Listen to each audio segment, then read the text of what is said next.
आज हम जम्मू कश्मीर के एक बहुत ही दिलचस्प, बहुत ही कॉम्पिटिटिव चुनावी क्षेत्र देवसर की कहानी को डिकोड करेंगे। लेकिन किसी राय या अंदाजे से नहीं, बल्कि सिर्फ और सिर्फ हार्ड डेटा यानी कि आंकड़ों से। तो सवाल यह है कि ये नंबर, ये आंकड़े हमें क्या बता रहे हैं?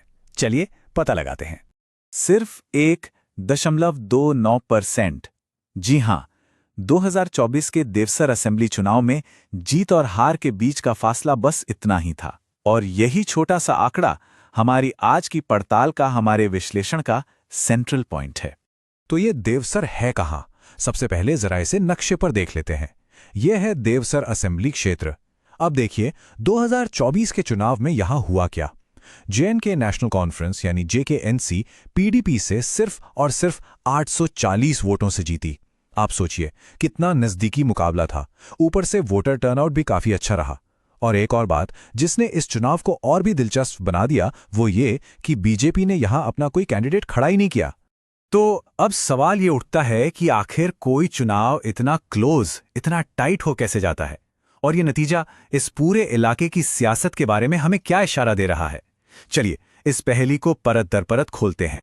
अब जरा इन नंबर्स पर गौर कीजिए। जो बात सबसे ज्यादा चौंकाती है वो ये है कि जीतने वाले कैंडिडेट पीरजादा फिरोज अहमद, उन्हें वोट कितने मिले? सिर्फ 27.91%, मतलब 28% से भी कम।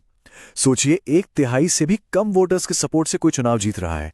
यह साफ साफ दिखाता है कि देवसर का पॉलिटिकल मैदान कितना ज्यादा बटा हुआ है, कितना फ्रैगमेंटेड है। यहां जीतना मतलब बस सबसे ज्यादा वोट पाना नहीं है, बल्कि बटे हुए वोटों में से सबसे बड़ा हिस्सा उठा ले जाना है।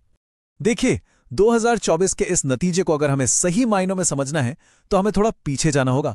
देवसर के पिछले 40 साल के सफर को देखना होगा, क्योंकि यहां की सियासत में जो जबरदस्त उतार चढ़ाव आए हैं, आज की कहानी की चाबी वहीं छिपी है। ये टाइमलाइन देखिए, ये देवसर की पूरी चुनावी कहानी कहती है। 1983 जब टर्नआउट 81% के पीक पर था, तब जेकेएनसी का एक छत्र राज था। फिर आया 1996 का दौर, टर्नआउट धड़ाम से गिरकर 51% पर आ गया। 2002 तो एक और बड़ा टर्निंग पॉइंट था। टर्नआउट अब तक के सबसे निचले लेवल पर सिर्फ 35%, और पीडीपी ने पहली बार यहां जीत का स्वाद चखा। 2014 में कांग्रेस ने सबको सरप्राइज किया, और अब 2024 में मुकाबला पूरी तरह से मल्टी कॉर्नर्ड हो गया। यही है देवसर की पहचान, लगातार बदलता हुआ अस्थिर मिजाज।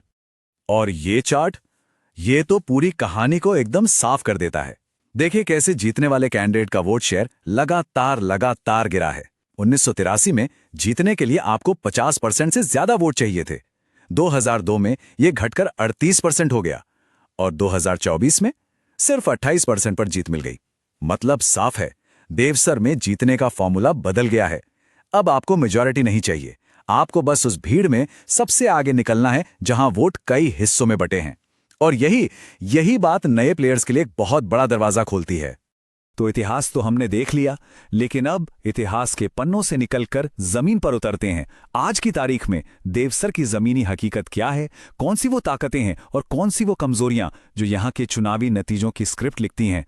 यहां ये याद रखना जरूरी है कि हर नागरिक की गरिमा और सूचित सार्वजनिक संवाद का अधिकार हमारे संवैधानिक मूल्यों का आधार है। यही मूल्य हमें जिम्मेदारी के साथ संवाद करने के लिए प्रेरित करते हैं।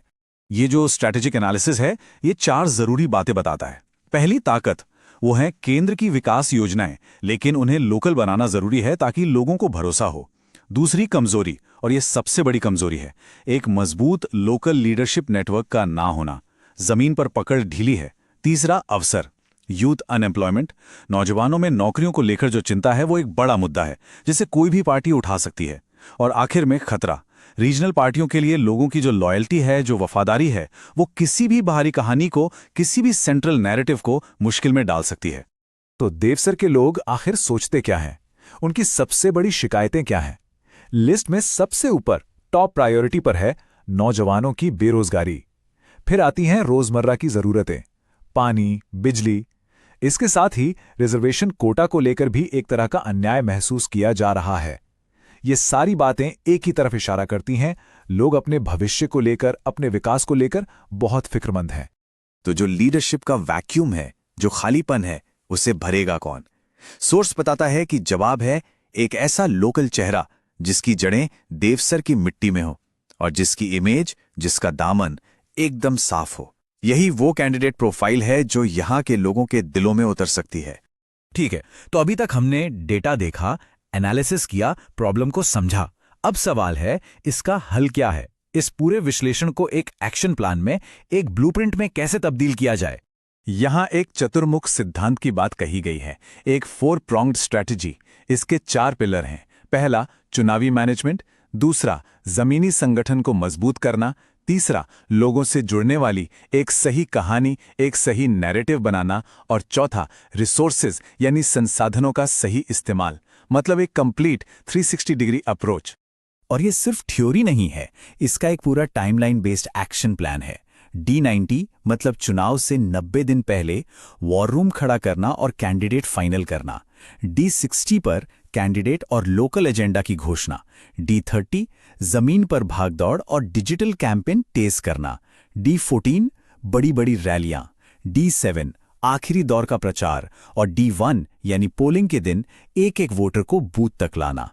ये दिखाता है कि देवसर जैसे कॉम्पिटिटिव हलके में जीतने के लिए कितनी माइक्रो लेवल प्लानिंग की जरूरत है। तो अब हम इस पूरे विश्लेषण के सार पर आते हैं। निचोड़ क्या है? फाइनल रिकमेंडेशन क्या है? देवसर के लोगों का विश्वास जीतने के लिए जमीन पर क्या करना होगा? और इस प्रक्रिया में भारत के DPDP फ्रेमवर्क के तहत गोपनीयता और सहमति के महत्व को भी समझना होगा। हर संवाद विश्वास और सम्मान पर आधारित होना चाहिए। सिफारिशें बिल्कुल सीधी और साफ हैं। सबसे पहले, कैंडिडेट को खुद गांव-गांव जाकर लिसनिंग टूर्स करने होंगे, लोगों की सुननी होगी। दूसरा, हवाई वादे नहीं बल्कि जमीन पर दिखने वाले ठोस लोकल लक्ष्यों का कमिटमेंट करना होगा। तीसरा, पार्टी को भी पूरा जोर लगाना होगा, पैसा भी और बड़े नेताओं का पब्लिक एंडोर्समेंट भी। और आखिर में, आज के जमाने में ये बहुत जरूरी है, व्हाट्सएप और रील्स के जरिए एक हाइपर लोकल डिजिटल लड़ाई लड़नी होगी ताकि गलत जानकारी को रोका जा सके।